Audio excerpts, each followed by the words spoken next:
Well, before we start our regularly scheduled program of What's the Trend, we are going to start here. We just hopped into the studio for some what you would call devastating breaking news here we wanted to share at the top of our show. When we recorded this episode, we didn't know this news yet, but of course we had to hop in here now and share this with you guys. So sad to report that we have lost an icon. Miss Dolly Parton has passed away at the age of 80 years old, Aaron Weeks. It's crazy. Usually we tape these usually on a Tuesday morning. This happened Tuesday afternoon. It did. And we were really debating on whether we should wait another week, but I feel like this was the right time to do it. It's just before our episode actually airs. So if you guys are listening to this episode on the Friday that it's released, we are going to get into your regular show here in just a few minutes where we break down movies and music and all that, and we'll be in such a good mood. Yeah. But right now, we do start on a somber note. So she's obviously battled several health issues over the past year. In fact, we've been covering it a lot on this show. Yeah, 2 episodes ago,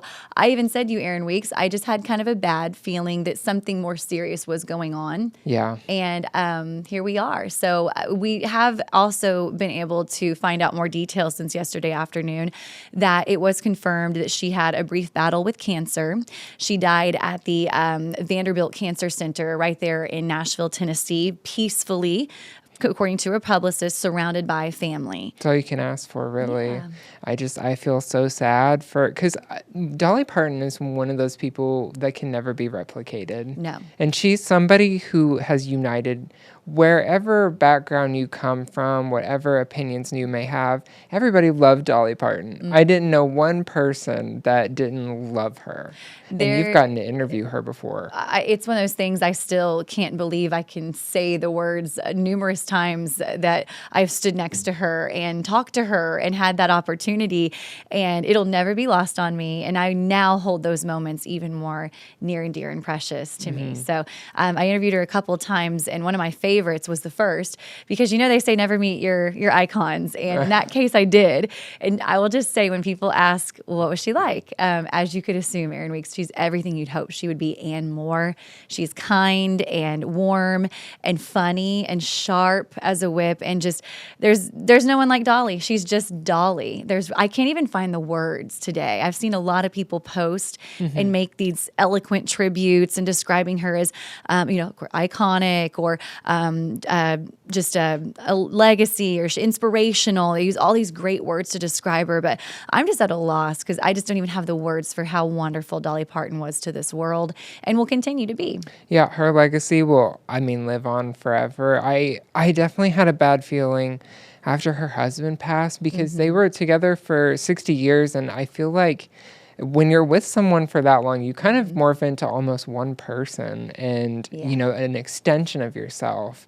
That's just what I've heard. Like, it's, unfortunately, it's never too far off when the other person goes. Yeah. And it's so unfortunate. And I honestly didn't get into Dolly Parton until later on in life. Like, I want to say maybe 5 years ago, like, I actually listened to her music. Yeah. My good friend, Katie Selby, which we both know, Katie. she got me into it. And we listen to Hard Candy Christmas every Christmas. That's right. I love it. I love it. Yeah. My favorite Dolly Parton, Here You Come Again. Oh, yes. It's a sad song now, but what I love about Dolly's music is she doesn't go too deep. With some songs she does, but there are a lot of songs that are just fun, just fun songs. She just seemed like she had a lot of fun in her life. Yeah. And like you said, her husband, Carl Dean, passed away. He was, like their dynamic, he was kind of a recluse. You never see him on red carpets or out and about. Whatever they had, it was very special and it worked for them. And fun fact, she actually met him the very first day that she moved to town when she moved to Nashville at a laundromat. She was doing laundry and he yelled at her and got her attention, and smart guy. Yeah, honestly, he's like, I see what I want and I'm going to get it. That's right. I think that, again, I just don't even know if there are the right words besides just saying she was Dolly. Just Dolly Parton. I mean, you don't even have to, describe her. I think that what's so special is we know that we're not going to be here forever. I had hoped for many more years. Yeah. And as my mom said, she's someone you just never really thought would leave this earth because they just are almost not even real to you in a way. No. But she is gone now. And what's special, though, is she did her life right, and she is going to leave behind. She made a huge impact on the world, helping others. Absolutely. She inspired people, and she brought people together, like you said, and not just musically and with her talent, but just with her heart. Yes. And so she will live on in the best way possible as any superstar possibly could. And she was a superstar. Oh, she just loved people. Yeah, and she loved her fans, and she just seemed full of life. And even, in the later years of her life, she just seemed like she loved life. Well said. Now, I have a fun fact here. I was trying to find pictures and videos to pull for this today. I have a couple pictures of me with her over the years.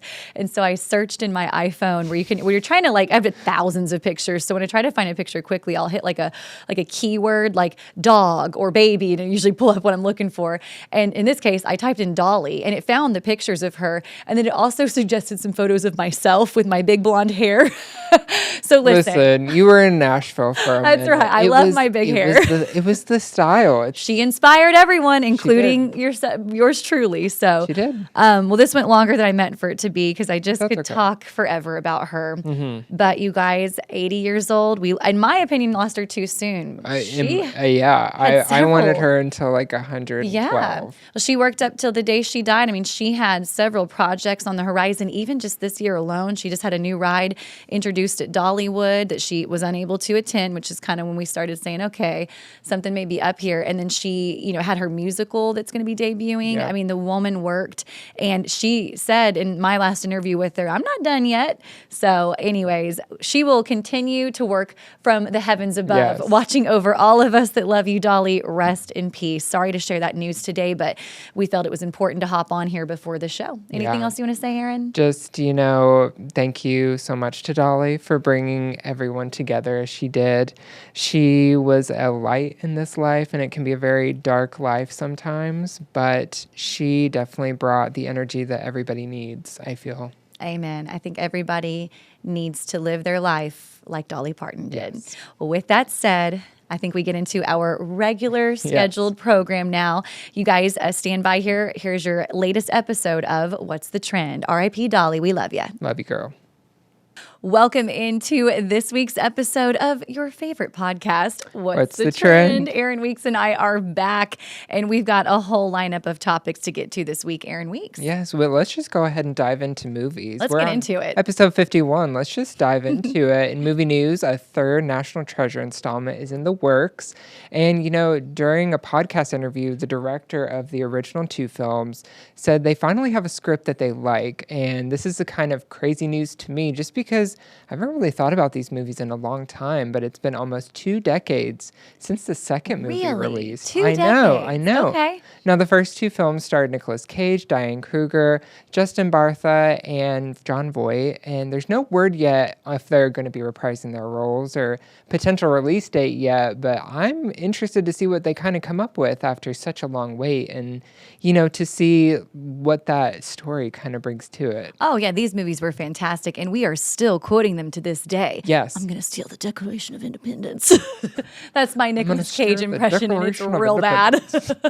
Yeah, that movie is fantastic. Yeah. I love Diane Kruger, too. She's very gorgeous woman right there. And Nicky Cage is making quite the comeback. He's been in a lot of stuff lately. He is. He kind of fell off into the straight-to-DVD land for a moment, but we're circling back, and I love that. It's kind of the Lindsay Lohan effect. Amen. No, this will be a good one to see. I'm excited for this. All of those were great. I mean, the second one was just as good as the first. And I mean, I learned a lot about American history along the way too. He's very good at explaining history. He dumbed it down for me in the movies, which I appreciate. We appreciate. Yes. Well, I tell you what, in other big movie news, we actually had a story in place of this where we're going to talk about, but then we have breaking news. Da-da-da, that's ESPN.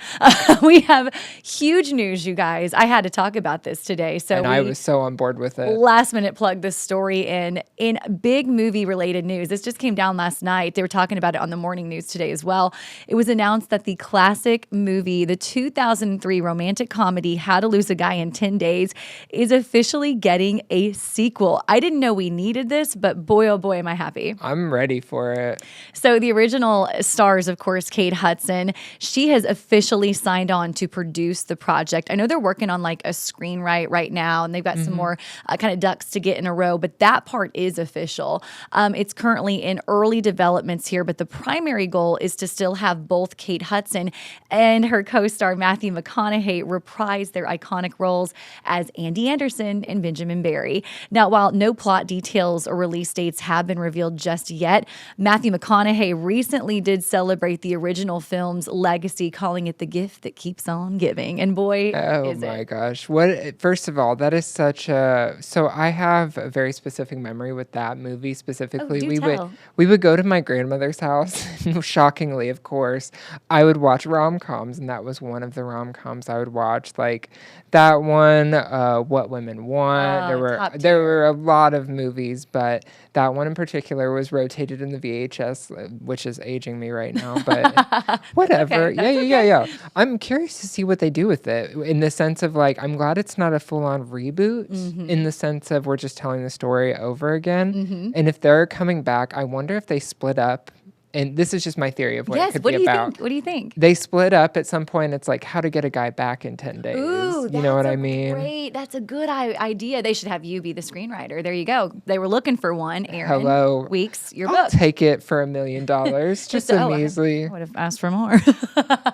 Okay, so how to basically get a guy back in 10 days. Yes. I mean, I don't know. They could go any Yeah, direction. because the original is How to Lose a Guy in 10 Days. If you've not seen this rom-com, You've it is got to. up there. It's got an iconic dress in it. Oh, too. the dress That is yellow beautiful. dress. And Kate Hudson, she Gorgeous. does no wrong. Any No. movie I've ever seen her in, I actually just watched a really old one with her a while back called My Best Friend's Girl with Dane Cook. And Oh, yeah. even in that, she is just, her comedic timing, and she's just one of those that she's just, I don't even have a word Very for it. multifaceted. Like she can do She's got it. comedy, drama. I've seen her do horror. I think she's a little bit of everything. She's fantastic. Of course, when you're the daughter of Goldie Hawn, I mean, I guess. It kind of comes with the territory. So we're really excited about this one. I can't wait to see it. I know you would be excited about that Very, news as well. very much And we so. thought we'd share that with you guys today. So again, I wish we could share a date, maybe some more details, but I guess we'll see if Aaron's prediction comes true. We'll see. Time will tell. But moving on to more film news. I've been too scared to watch this one. But you've got. I know.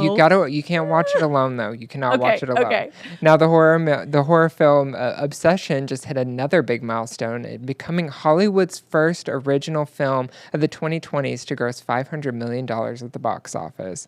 Now this is huge because it beat a Pixar film. It's Elemental. I love that film, by the way. Yes. But it's a massive hit with audiences and critics since it debuted, and it's catapulted its stars Michael Johnston and Indy Navarre into stardom overnight. Now, Indy is set to play Rogue in the X-Men movie, which we talked about that last week. Yeah, and that's then huge. Michael is set to join Brendan Fraser and Rachel Weisz in the new Mummy movie. I mean, they took this tiny little film and made it and probably hoped it would turn into something. But boy, they probably never anticipated this. No, it's the little movie that could. It's the little movie the little scary as heck movie that could. I loved it. I had somebody that just rated the movie as nope, like in a good way. They were like, it was so scary, but in like a different way, not in your like thrasher or horror film. It's very suspenseful and creepy.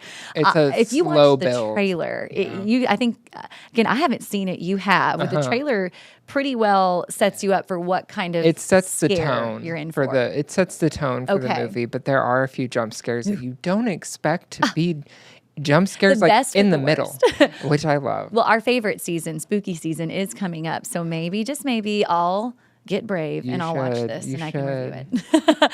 Okay, so that's cool for them. $500 million. Wow. I hope they get a little commission out of that. I hope they had got some sort of royalties from Royalty, that. that's the word. Okay, you guys, let's move from our movie category of this week's episode and let's get into some music news. Absolutely. The massive music fest Bonnaroo has officially canceled its upcoming 2027 festival. Kind of surprised they did this, but if you look at the past couple years, it does make sense why organizers made this announcement. They say that its location, which is called The Farm, rightfully so. Naturally. It literally is just a farm in Manchester, Tennessee, needs just a year to rest and recover. So while the 2026 event did take place during that last day of the festival, you guys may remember it was heavily disrupted by really severe thunderstorms following a 2025 festival that was then just completely washed out by floods after just one day. They put so much time and money and planning into this, but I mean, it's an outdoor festival. It can happen. Despite millions invested in new drainage systems and roads out there, organizers just determined that the grounds need an extended hiatus right now to recover before safely welcoming fans back in 2028. We love to hear that because if you've ever seen the, was it the Fire Fest documentary? That and Woodstock 99. Listen, festivals can either go great or it'll make or break you, real bad. Yeah. So anyways, quick music headline call. there. So if you're planning on going to Bonnaroo, maybe Bonna don't. Yeah, and this was kind of like a staple for us. Like a lot of people that I knew, like, we're going to Bonnaroo this weekend, and you forget it's just in Tennessee. It's like a Midwest, it's just southern, a couple hour drive from here. Well, it's a doable one for people in this area because I know when I lived in Nashville, I even was like, oh my gosh, I never knew Bonnaroo was right here. Me and my friend Hannah talk about we cannot do festivals. I'm like a tent for days. Days. Like, come on. I need my hot water and air conditioning. No, thank you. Yeah, I need my face mask. Music video. Like, I'll go to a concert, but not a 3-day festival. No, thank you. But I'm listen, sure it's fun to certain people, and that's great. That's fine. And listen, for me, I'll make sure I smell nice, but I can't control others. No, that's that's where they get you. That's where it gets you. Also, the word porta potty, I'm out in 2 seconds. It's tough. In other music news, Aaron, what do you have for us this week? Yes, the Beatles are officially expanding their empire. Apple Corp, the company that manages the Beatles' business interests, they signed a global deal with Universal Music Group. Now, officials say the agreement covers merchandise, licensing, and e-commerce, which is a huge deal. I mean, that's a multi-million dollar, almost dare I say billion-dollar making business. Oh my gosh. Now, this deal comes ahead of the biopics for each of the members that's set to debut in 2028. Okay. We've talked about it briefly, maybe. It's 4 films, all focusing on each of the Beatles. Like okay. John, Paul, George, and Ringo. So they're going to do 4 separate films. Yes. Okay, that's going to be I think cool. they're making it all at once, but then they're just kind of branching off. Okay. So I'm interested to see how that plays out. And what a smart move, because each of them, I mean, they're superstars in their own. Yes, they all have very different backgrounds, different stories, and it's nice to see where that's going to lead to. I love that. I think that'll definitely be well worth the wait. Oh, yeah. In other music news, we had 3 for you here today. Madonna and Taylor Swift are leading the 2026 MTV Video Music Awards nominations, so we thought we would share that. There's your front runners this year, which, not surprised. No. Well, I mean, Madonna's made a comeback, and then Taylor, securing 11 and then 9 nods, respectively. So Madonna's nominations, they center around her latest Confessions 2 era. Of course, she released that music. You were so pumped. We talked about that on the show. You guys may remember. See, we keep everybody up to date. Yes, we do. We sure do. And it's accompanying film as well. Now, Swift follows closely with nods for her album, The Life of a Showgirl, which she didn't tour with this album, but she didn't need to. Coming off the Eras tour, she deserved a break. I think it would have been too much. I was shocked she gave us this album after the Eras tour wrapped. I was like, wait, she's now giving us a new album, and I loved it. Some people, again, like with anything, it's subject to. I actually liked it, and I'm great. Not a Swiftie by any stretch of the imagination, but people were kind of hard on her for this one. I thought it was really great. I thought it lots was of fine. Great songs. Like, God forbid the woman's happy and makes an album, right? But it's kind of it's got a cool sound to it. If you haven't listened to Madonna's or Taylor's albums, there's a reason these were nominated. So you should 100%. Go in with an open mind. Of course, The Life of the Showgirl, and also she's nominated for the music video for The Fate of Ophelia. I watched the making of that. It's like she is literally making a small film. It's insane. I mean, to watch her in action is beautiful because she's so creative and smart. But these sets and these music videos now, Aaron, they're like little movies. The production I've seen is a whole life of its own. Yeah. I gotta give my props to her for that. Ariana Grande, her latest Pedals. Pedals, thank you, that just came out with her music video is like a small tiny movie. Yes. I was listening, I'm getting off track here for a second, but why not? I was driving in my car the other day and the song Thriller came on. Okay. And talk about a time when music videos went from just being music videos to like full-fledged productions. Like elevated film productions. I love it. I loved when they would release a music video and we got to finally watch it. If you think about Taylor Swift's All Too Well, that was a huge thing. Yes. It was like It was a little mini movie. So if Swift wins just one award at the September 27th ceremony, which is taking place in LA, she will officially become the most awarded artist in VMA history, and methinks she'll probably accomplish that. So trailing those two pop icons, I just mentioned her, Ariana Grande and Sabrina Carpenter are tied with 7 nominations each. So I wanted to make sure we threw them in there as well. That'll be a good, if everybody shows up for that award show. And they're going to perform. That'll be a great show. Imagine if all 4 of them performed.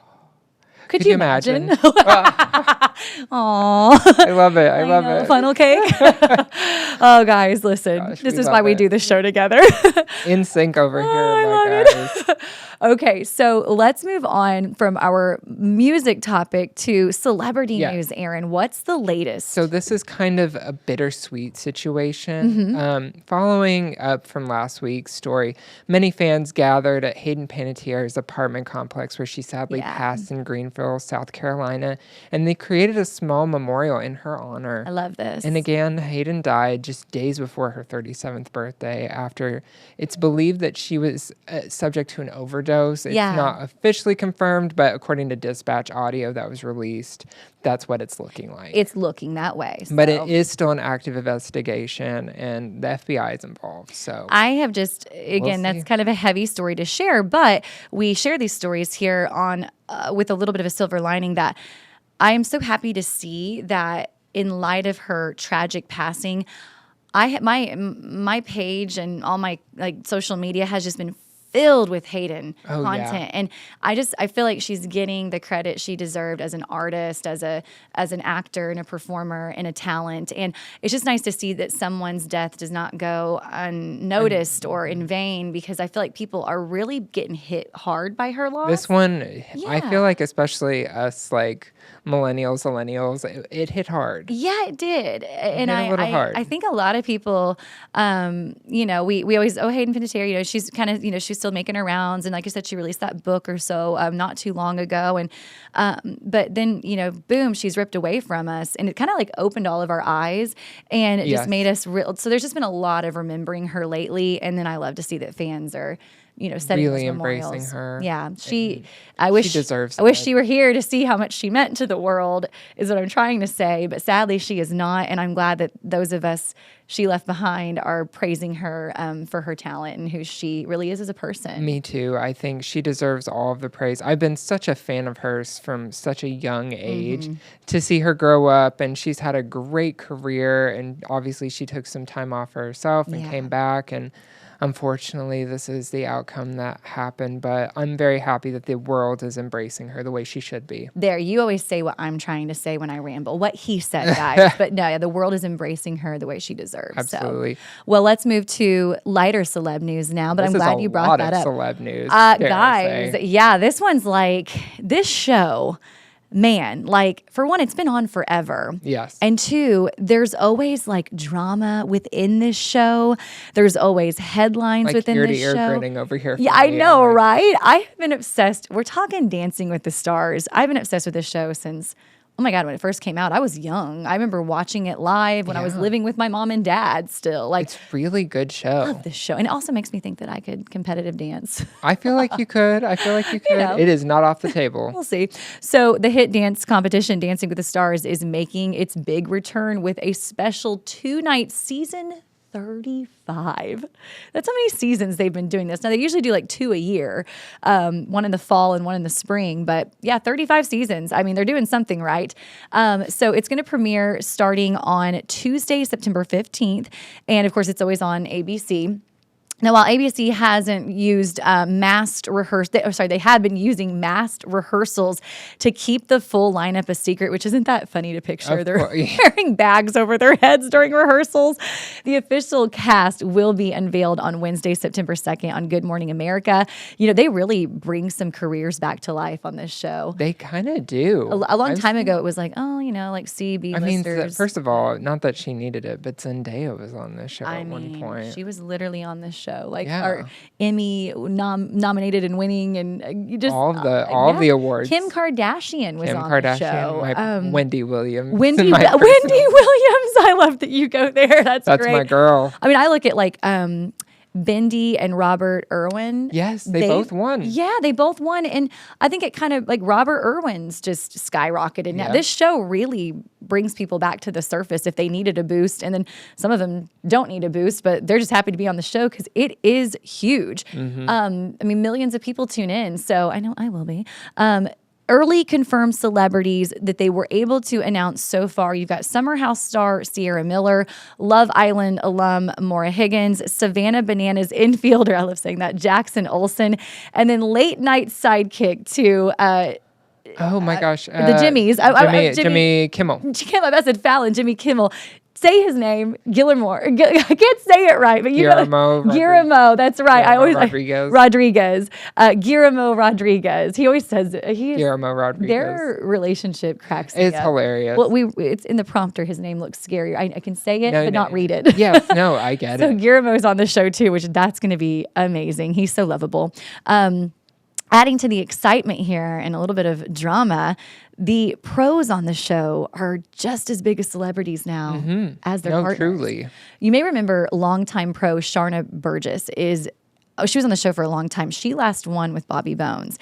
And then she wasn't on for a long time. And it was very sketchy and there was a lot. Now, wasn't there backlash for that? Yes. It was a lot of people were mad that Bobby Bones won and he won fair and square. It was mainly because the fans voted, but they didn't really agree that he was the best dancer. And of course, all the keyboard warriors and the Karens got involved. And naturally. Yeah. And so I think they kind of I don't know, stole the joy from that win. And Sharna stepped away for a while, and Bobby still talks about, he's like, sorry, my win shook the world so much with drama. But Sharna's going to be coming back, and it's a highly anticipated return for her. Meanwhile, one of the favorite pros on the show, her name is Whitney Carson. She is going to make history by competing while 4 months pregnant. Sorry, my face, I was reading that, and I was like, I could feel my face change. Very lazy. I mean, listen, I had my little girl and I milked that ride as long as I could. I was like, I can't stand very long. I'm pregnant. Well, she's definitely not going to be doing any lifts, I feel. That's what I thought. No lifts, no weird. No crazy You'd be surprised, though. I don't know. She's very fit. So I've never been pregnant, so I don't know how. I know, right? You can really push it. I guess it depends on the gal. And apparently Whitney is going to go for it. This is her third child. She has 2 little boys. So they did the reveal that she's pregnant on her social media accounts.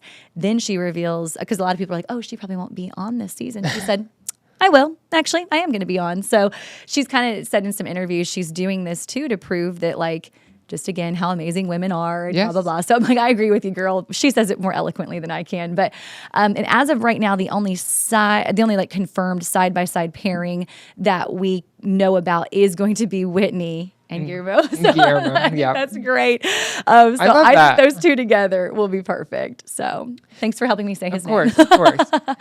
Now, of course, we always like to wrap up our show with On This Day in History. Yes. On This Day in History and Entertainment History in 1898. Cannot believe Not 1998. 1898. Pepsi Cola officially gains its name. Now, it had a previous name before, and it just wasn't working. What was it? Do you know? I forgot to write it down because I'm such an idiot. Here, no. Yeah, you know what? We have the interweb. We got the but we're both quickly Googling. Pepsi Cola. Pepsi. Original name. We're in sync. How many people? Brad's Drink. Well, no wonder it wasn't a good sell. No wonder. Would you? Terrible. We have Brad's Drink or Coca-Cola. Which one would you like? Brad. Not to be confused with Kevin's Cola. That's terrible. Okay, no wonder they changed it. Thank you, marketing. Yes, marketing team, a round of applause to you. Hades Cola. I cannot believe it's that old, though. 1898. 1898. Just vibing That's a in there real like, year. did they have cars back then Right? yet? Were there No, surely dinosaurs not. were drinking? Surely not. They were in their wagons just drinking Pepsi. I wonder where the name or where Pepsi came from. That's a good question, too. You want to hear something crazy? Yeah. Kind of cool. My dad had a coworker for many years, and her government name, first name was Pepsi. Her parents named her Pepsi. And she was true to the brand because she was bubbly and sweet as can be. Oh. And her first name was Pepsi. And I don't know if they were big is it cola still fans or it's Pepsi? still Pepsi. She was in sales and worked with my dad, and a real sweet lady. And I remember my dad said, I met a lady today and her name is Pepsi. Okay. You know what? Right. I love Call it. me Sierra Mist. I love that. Hey, kind of cute, though. It kind of works. So yeah, that's a fun fact. And I just wonder, like, Pepsi, that's just a fun word to say. It's a fun word to say, and it's easier than Brad's drink. What's your favorite, like, soft drink, would you say? I mean, a good Coke, you can't go wrong. Coca-Cola was, for sure. I loved a good Diet Mountain Dew back in the day. Yep. I don't, not to be that We don't person. drink I don't these drink drinks soda anymore, but I don't really. I used to love like Mountain Dew Code Red. Oh, which would have just yes. given you the sugar high of the century. Mountain Dew Baja Blast from Taco Bell. Yes. The blue. Yes. Oh. Uh-huh. And then Sunkist. Sunkist was great. I loved Orange Fanta. Yeah. Sunkist is kind of regional. I don't think they have it everywhere. Interesting. It's like a Midwest And I liked Mellow Yellow. Mellow Yellow. I don't know if they awesome. still make that. I don't know. But man, now suddenly I want a soft drink. So way to go. And There it's you 8 go. a.m. when we did this. So, okay. Well, we hope you enjoyed this week's episode. Mm-hmm. We do want to end with a little bittersweet news today. Yeah. We'll try to get through this. We'll try to get through this. Sadly, our show will be coming to an end in a couple of weeks. We have a couple more episodes left. Yeah. We'll get into it more once we get closer to that. But we found out the news kind of not too long ago. But yeah. Kind of in a way just putting a pin in things. Yes. I'm really I am going to go into this announcement with an optimistic pause on what we're doing. We're hopeful. We've had a lot of, without sharing the corporate details, but we have a lot of exciting and interesting changes that we're kind of undergoing as a station right now. Especially if you live here in the tri-state, you'll notice we have officially announced, can I say, a merger with Channel 44? I mean, we're already you're running seeing their faces from stuff. 14 over at 44, and you're seeing 44 faces here. And so 14 and 44, this happens a lot in the industry. I went through a merger in this very tri-state with a different station, and everybody is excited to be either joining or staying. Nobody is like not without a position. So it's exciting to have some new faces in the building. But with that we've had a lot of responsibilities and roles, and there's been a lot of content that has to get churned. And so as far as our podcasting goes, we're all taking just like a brief step back. And then we're going to kind of reevaluate and see where all those things go. So we love that you guys have listened into our show, and it means the world to us. Don't go anywhere. We still got a couple more episodes left. Yeah. And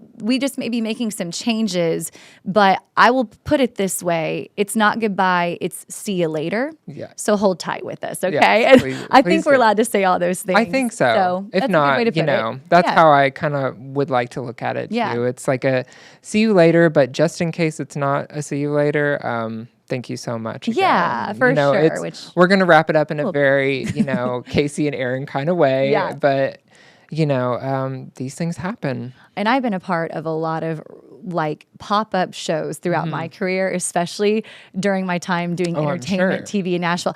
I was on a show called Country Line. I did a show called Nashville, and so I will still technically do it. We've done this podcast. I did it's so funny how like this industry, you throw things and see if they stick. And this one stuck and it's doing really well. Yeah. So don't worry about us. we gotcha. And just see you later for now. Stay tuned, though, for what we can kind of get up and running here as the future of 44 and 14 merge. We're going to figure some things out with where our energies can go towards and get our actual jobs done through the day, too, because this is not a job. This has been a delight.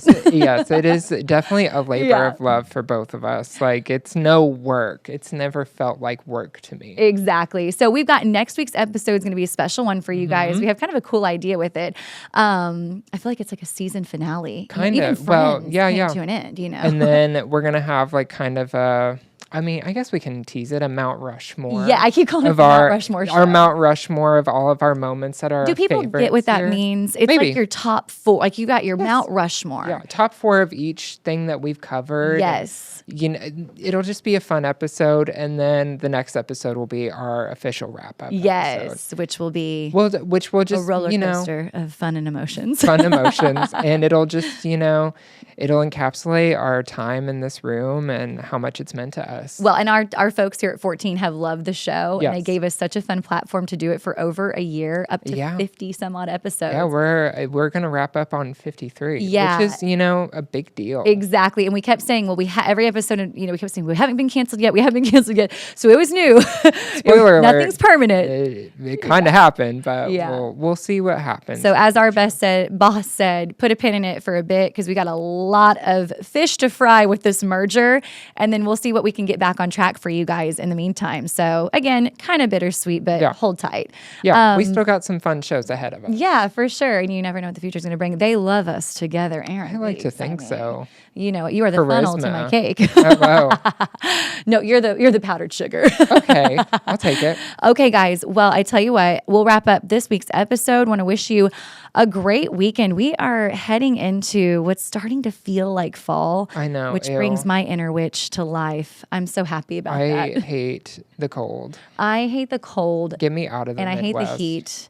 And I'm just kind of never happy. But the fall is my one tiny medium where I'm like, I can handle this. Fair enough. The 70s. The only thing about this area is it's fall for 2 weeks, and then it's like, and then it's summer. It's winter now. And then it's fake winter. Then it's back to fake summer. Then it's ice winter. And then it's back to fall.